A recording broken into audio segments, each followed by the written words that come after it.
कई साल पहले इंडिया में सनी देओल की एक फिल्म आई थी। बहुत सारे लोगों को ये फिल्म याद भी होगी, जिसके बारे में अब हम बताने जा रहे हैं। इस फिल्म में सनी देओल साहब इंडिया की फ़ौज के एक आला ऑफिसर होते हैं और अपने 15-20 सिपाही लेकर, ज़्यादा नहीं, सिर्फ 15-20 उनके साथ लोग होते हैं।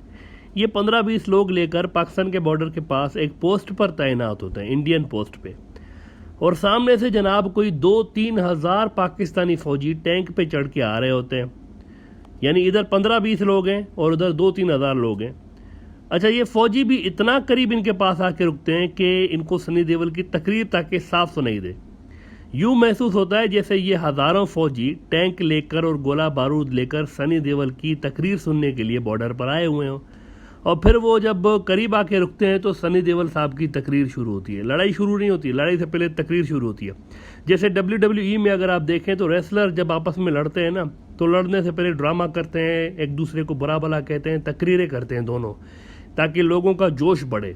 तो यहाँ भी तकरीर शुरू होती है। और तकरीर जब इनकी शुरू होती है तो सामने हज़ारों फ़ौजी बनकर में छुपे हुए होते हैं और ये मौसूफ अकेले सनी देओल साहब without any bullet proof jacket, ये अकेले ऊपर खड़े होते हैं और आराम से टहलते हुए गालम गलोच मार कुटाई वाली बातें करते हुए इधर से उधर टहल रहे होते हैं और कहते हैं कि अबे तू गुलाम दस्तगीर है ना, पाकिस्तानी फ़ौजी, लाहौर का मशहूर गुंडा। और सामने जो पाकिस्तानी फ़ौजी खड़े होते हैं ये डर के मारे, यानी 2-3 हज़ार जो फ़ौजी होते हैं ये कांप रहे होते हैं, उफ पता नहीं क्या कर लेंगे सनी देओल साहब। और फिर डायलॉग बाजी के बाद जनाब वहाँ पर जंग शुरू होती है इस फिल्म में। और ये अकेले ही कोई 200-300 टैंक तबाह करके आते हैं, अकेले ही। और इनके 20 सूखे से पतले से फ़ौजी हज़ारों पाकिस्तानी फ़ौजी मार के फतह का झंडा गाड़ देते हैं। मिशन अकम्प्लिश्ड, फिल्म ख़त्म और सिनेमा हॉल तालियों से गूंज जाता है।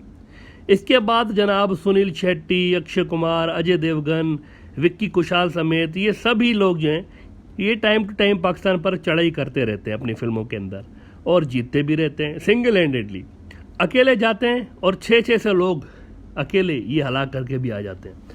हद तो ये हो गई कि सैफ अली खान, जिनके चचा पाकिस्तानी हैं और पाकिस्तान क्रिकेट बोर्ड में वो चेयरमैन भी रह चुके हैं, सैफ अली खान के चचा, और इनके सैफ अली खान के खुद के लाखों फैन हैं पाकिस्तान के अंदर, ये भी घुस गए थे एक बार अपनी एक फिल्म में पाकिस्तान के अंदर। अब ये सारे अटैम्प्ट से क्यों हो रहे होते हैं बॉलीवुड के अंदर? ये सारी हिस्ट्री बताने का ये मकसद है आपको कि इस सवाल का जवाब तलाश किया जा सके कि ये सारे अटैम्प्ट क्यों हो रहे हैं, बॉलीवुड में इस तरह की फिल्में क्यों बन रही होती हैं। ये एक सवाल है। अच्छा, मज़े की बात यह है कि इंडिया के अंदर जो लोकल फिल्म इंडस्ट्रीज़ है ना, जैसे वहाँ की बड़ी बड़ी फिल्म इंडस्ट्री है, तमिल फिल्मों की इंडस्ट्री है, वहाँ पर मलयालम फिल्मों की इंडस्ट्री है, भोजपुरी फिल्मों की इंडस्ट्री है, बंगाली फिल्में बड़ी ज़बरदस्त बनती हैं। इनके अंदर पाकिस्तान का भी ऐसा हॉट टॉपिक रहा ही नहीं है। लेकिन जो हिंदी फिल्म इंडस्ट्री है, जिसको बॉलीवुड कहा जाता है इंडिया के अंदर, वहाँ पर आपको ये बड़ी कॉमन सी चीज़ मिलती है। और अमूमन एंटी पाकिस्तानी फिल्में तब आती हैं जब इंडिया और पाकिस्तान के रिलेशंस ख़राब चल रहे होते हैं।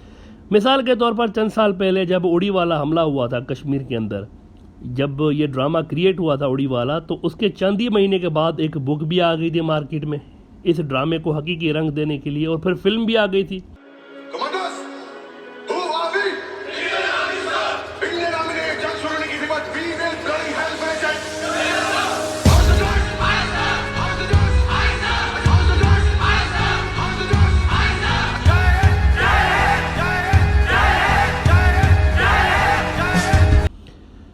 तो ये एक सॉफ्ट पावर है इंडिया के पास, मेनली अपनी डोमेस्टिक जो उनकी ऑडियंस है ना, उनके ऊपर असरअंदाज होने के लिए ये उनके पास एक सॉफ्ट पावर है। तो बॉलीवुड असल में नैरेटिव बिल्डिंग का टूल रहा है हमेशा से ही। इंडिया के अंदर जिसकी भी हुकूमत रही है, सब ने इसको अपने अपने मफादात के तहत इस्तेमाल भी किया हुआ है हर दौर में। इस प्लेटफॉर्म से ये इमेज बिल्ड हो रही होती है कि इंडिया ने हर दौर में हर जंग जीती हुई है, गंदा करके अपने अपोनेंट को हराया हुआ है, चाहे वो चीन हो या पाकिस्तान हो। और अगर किसी चीन के खिलाफ जंग में थोड़ी बहुत मार भी पड़ी है हमें, तो उस जंग के अंदर भी हम लड़के और शदीद लड़ाई के बाद हारे हुए हैं। कभी भी हमने ऐसे गिव अप नहीं किया, बड़ा लड़े हैं फिर हारे। अलबत्ता पाकिस्तान से हम हर दौर में हर जंग बड़ा ही बुरा उनको शिकस्त देकर उनको जीती हुई है हमने।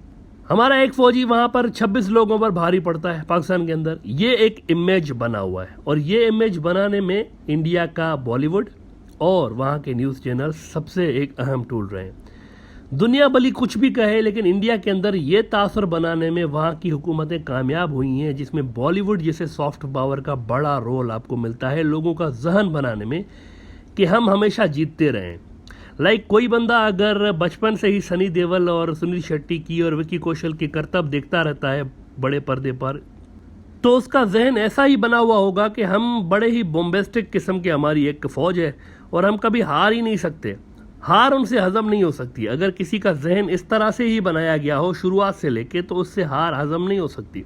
तो इंडिया के अंदर विक्ट्री की परसेप्शन बनाना इस बात से ज़्यादा अहम रहा है हमेशा से ही कि ग्राउंड पे असल विक्ट्री हासिल हो। फॉर एग्जांपल 26 फरवरी 2019 को जो मोदी साहब ने इलेक्शन कैंपेन के लिए पाकिस्तान की एयर स्पेस की वायलेशन करवाई थी और मीडिया में ये परसेप्शन बिल्ड करवा दी थी, ये फैला दिया था कि हमने 600 लोग मारे हैं वहाँ पर, 300 लोग मारे हैं वहाँ पर, हर चैनल अपनी अपनी फिगर बता रहा था। और इसके बाद इंडियन पायलट पकड़ा गया, उसकी खूब धुलाई हुई पाकिस्तान की पब्लिक की जानिब से, इंडिया के 2 जहाज़ गिरे, 6 जगह पर पाकिस्तान ने एयर स्ट्राइक की इंडिया के अंदर। लेकिन इसके बावजूद भी परसेप्शन ये बना कि हम जीत गए हैं और मोदी जी इसी परसेप्शन को इस्तेमाल करते हुए इलेक्शन भी जीत गए थे। ग्राउंड पे भले ही जो कुछ हुआ हो, भले ही बुरी शिकस्त हुई हो, भले ही दुनिया भर में बातें हो रही हो, लेकिन अगर आपने ये परसेप्शन बनवा ली ना मुल्क के अंदर कि आप जीत गए हैं, तो मतलब आप जीत गए हैं। ये इंडिया के अंदर उसूल है कि विक्ट्री की परसेप्शन बनानी है। लेकिन अब एक अजब तमाशा हुआ है, एक अजब बात हुई है।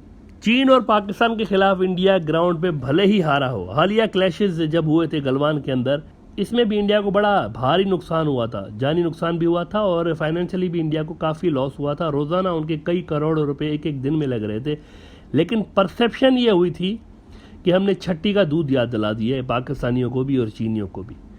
लेकिन अब एक अजब तमाशा हुआ है, एज वी सेड, और वो ये कि अफ़गान तालिबान जो कि चीन और पाकिस्तान के मुकाबले में काफ़ी छोटी फोर्स हैं, इनके खिलाफ एक अजीब बात हुई है कि इंडिया ये परसेप्शन की जंग हार चुका है इस छोटी फोर्स के खिलाफ। फिजिकल क्लैशेस से पहले ही उनसे ये परसेप्शन की जंग इंडिया हार चुका है। ये एक अजूबा देखने को मिल रहा है कि बड़ी बड़ी फोर्सेस से तो इंडिया परसेप्शन की जंग जीत चुका है अपने मुल्क के अंदर, अपने लोगों को ये बावर कराने में कामयाब हो गया है कि हम बहुत सुपीरियर फोर्स हैं इनके मुकाबले में, चीनियों के मुकाबले में भी और पाकिस्तानियों के मुकाबले में भी। लेकिन अफगान तालिबान के सामने वो परसेप्शन की जंग हार चुके हैं।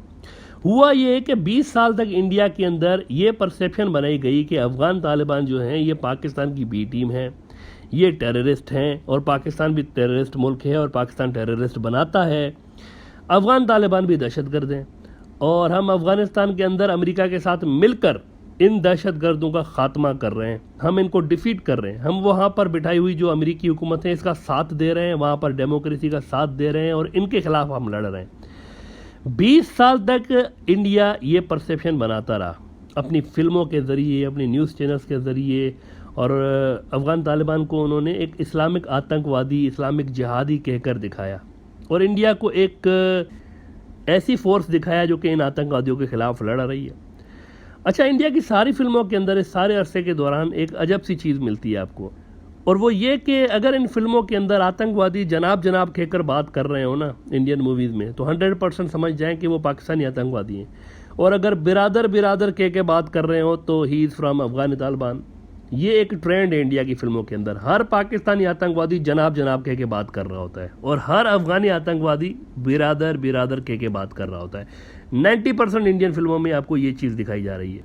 20 साल तक ये तमाशा जारी रहा इंडिया के अंदर, बॉलीवुड में ये तमाशा जारी रहा। लेकिन अब क्या हुआ है, अब एक भूचाल सा आ गया है, इंडिया की पूरी पॉलिसी ही तब्दील हो चुकी है। कुछ रोज़ कबल खामोशी के साथ इंडियन फॉरेन ऑफिस के करता धरता गए हैं कतर गए, नान छोले खाने नहीं गए। वहाँ पर वो उन्हीं लोगों से मिन्नतें तरले करने गए हैं, यानी अफ़गान तालिबान से, जिनको 20 साल तक वो आतंकवादी डिक्लेयर करते रहे अपने मुल्क के अंदर, और अभी तक इंडियन न्यूज़ चैनल इनको कट्टर जिहादी बताते रहते हैं। उधर हुकूमत इंडिया की उनसे भीख मांगती फिर रही है कि हमसे भी निगोसिएशंस करें। हमने $3 अरब लगा रखे हैं अफ़गानिस्तान के अंदर, इस उम्मीद पे कि अमेरिका हमेशा वहाँ पर रहेगा। अब हमारी $3 बिलियन की इन्वेस्टमेंट आपके सहारे है ना। हम ये क्यों कह रहे हैं कि डिप्लोमेटिकली अफ़गान तालिबान से भीख मांगी जा रही है रिलेशंस नॉर्मलाइजेशन करने के लिए, क्योंकि 2 हफ्ते के अंदर इंडियन फॉरेन मिनिस्टर जयशंकर साहब 2 मरतबा कतर के हाई ऑफिशियल से मिले हैं और इस सिलसिले में मिले हैं कि हमारे और अफगान तालिबान के बीच दोस्ती कराने में रोल प्ले करें, क्योंकि वहाँ अफगानिस्तान के अंदर 60% इलाके पे फुल फ्लेज अफगान तालिबान की हुकूमत बन चुकी है पहले से ही। अभी तक विथड्रॉल मुकम्मल नहीं हुआ अमेरिका का, लेकिन वहाँ पर 60% इलाके पे बाज़ाब्ता हुकूमत बन चुकी है अफगान तालिबान की। और अमेरिका वहाँ से एयरफोर्स भी ख़त्म करके जा रहा है। ये भी नई डेवलपमेंट सामने आ रही है कि अमेरिका वहाँ से एयरफोर्स ही हटा के जा रहा है। अमेरिकी कह रहे हैं कि यहाँ अगर हमने फाइटर जेट्स छोड़े ना अफगान एयरफोर्स के लिए, तो ये फाइटर जेट्स भी अफगान तालिबान के हाथ लग जाएंगे और वो बैठ के इसमें शेयर कर रहे होंगे। तो ये हाल है। ऐसे में इंडिया की जो प्रॉक्सीज थी वहाँ, जिनको वो पाकिस्तान के ख़िलाफ़ इस्तेमाल करते रहे अफ़गानिस्तान में बैठ के, तो उनकी तो वाट लगी हुई है ऑलरेडी। साथ ही साथ न्यू दिल्ली में ये भी फिक्र खाई जा रही है कि $3 अरब जो हमने लगा के रखे हैं, इनका क्या होगा। अफ़गानिस्तान के अंदर जो $3 अरब की इन्वेस्टमेंट है, इसका क्या होगा। ये तो पाकिस्तान के पास चले जाएंगे हमारे $3 अरब भी, क्योंकि पाकिस्तान चीन मिलके वहाँ पर एक नेशनल गवर्नमेंट बनाने के हक़ में है, ताकि वहाँ पर सिविल वॉर ना हो एक बार फिर 1990s की तरह। लेकिन इस नेशनल गवर्नमेंट में मेन रोल तो अफगान तालिबान ही प्ले कर रहे होंगे ना, और वो तो चीन और पाकिस्तान के साथ गहरे रवाबित रखे हुए हैं। तो इंडिया के लिए ये रोला पड़ा हुआ है कि एक तो अपनी इन्वेस्टमेंट बचानी है वहाँ पर, दूसरा अपने प्रॉक्सीज को जहाँ तक मुमकिन हो सेफली वहाँ से निकालना है, वहाँ से ज़िल्लत आमेद शिकस्त मिलने के बाद, और तीसरा ये कि जिन लोगों को वो दहशतगर्द करार दे रहे हैं 20 साल से, इनसे अगर रिलेशंस अच्छे करने की कोशिश करनी है तो मुल्क के अंदर हिंदुत्व के गुंडों को ये चीज़ हम कैसे सेल करें कि हम इन सो कॉल्ड दहशतगर्दों के साथ बैठने जा रहे हैं, जिनको पहले दहशतगर्द करते थे, अब ज़रा इनके साथ ये टैग हटा दें। ये टेररिस्ट नहीं है, ये फ्रीडम फाइटर थे असल में। ये आने वाले दिनों में इंडिया करने जा रहा है अगर अफगान तालिबान ने इनको लिफ्ट कराई तो। इंडियन मीडिया में ये खबरें फिर चलना शुरू हो जाएंगी कि ये तो फ्रीडम फाइटर थे, दहशतगर्द नहीं थे, और हमारे इनके साथ भी अच्छे रिलेशंस हैं, तारीखी रिलेशंस रहे हैं। इस चीज़ को भी आने वाले दिनों में आपको इंडियन मीडिया के अंदर सुनना पड़ सकता है अगर अफगान तालिबान इनको लिफ्ट कराते हैं तो। 2 हफ्ते में 2 बार इंडिया के फॉरेन मिनिस्टर मिल चुके हैं और कोशिशें बड़ी भरपूर तरीके से जारी हैं इंडिया की जानिब से कि किसी तरह से कोई ना कोई ज़रा सा हमें इतना सी एश्योरिटी मिल जाए अफगान तालिबान से कि हमारी इन्वेस्टमेंट वहाँ पर सेफ रहेगी कम से कम।